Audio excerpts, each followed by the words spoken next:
تا حالا به این افراد توجه کردین؟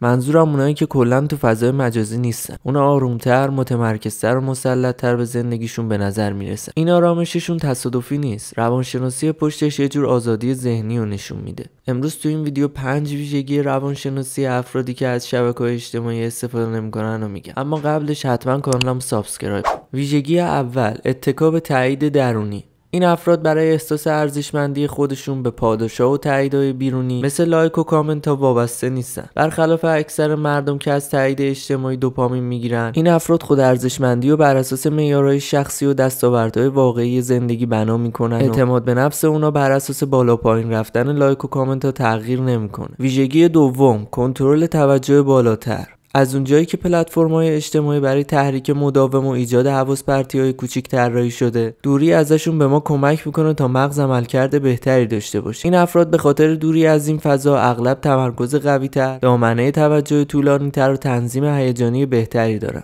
و ذهنشون دائم برای حفظ آرامش و تمرکز مبارزه نمیکنه، بلکه انرژی خودش رو صرف حل مسائل میکنه. ویژگی سوم، ارزش‌گذاری روابط واقعی. روانشناسا اینو جهتگیری ارتباط اصیل مینامن، یعنی اولویت با کیفیت رابطه است. این افراد مکالمات واقعی، حضور حقیقی و انرژی واقعی و به فیدهای نمایشی یا لحظات فیلتر شده ترجیح میدن. اونا از نظر عاطفی تیزهوش‌ترن، چون روی سیگنال‌های واقعی انسانی تمرکز میکنن، نه سیگنال‌های دیجیتالی ویرایش شده. ویژگی چهارم، تاثیرپذیری کمتر از مقایسه اجتماعی. شبکه‌های اجتماعی یه فضای دائمی برای مقایسه در زمینه‌های ظاهر، موفقیت، سبک زندگی و وضعیت مالی ایجاد میکنن که باعث فشار روانی میشه. افرادی که از این فضا دوری میکنن خودشونو از این فشار روانی و مقایسه دائمی رها میکنن. تصویر اونا از خودشون توسط زندگی خودشون شکل میگیره، نه چیزی که دیگران منتشر میکنن. به همین دلیل اونا پایدارتر، راضی‌تر و از نظر روانی ایمن‌تر به نظر میرسن.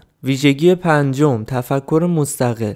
وقتی به طور مداوم در معرض نظرات ترند، ایده های وایرال و تفکر گروهی نیستید، مغز شما خودکارتر میشه. روانشناسا اینو استقلال شناختی مینامند، توانایی شکل دادن به دیدگاه شخصی بدون تاثیرپذیری از نویزهای بی‌پایان اینترنت. این افراد مرزهای مشخص‌تر، هویت قوی‌تر و تفکر انتقادی قوی‌تری دارن. در نتیجه، دوری از شبکه‌های اجتماعی کسی رو ضد اجتماعی نمی‌کنه، بلکه اونو تو دنیایی که دائم به دنبال حواس پرتیه خودآگاه‌تر میکنه. حتما نظرتو درباره شبکه‌های اجتماعی برام کامنت کن و کانالمو برای رسیدن به زندگی بهتر سابسکرایب کن.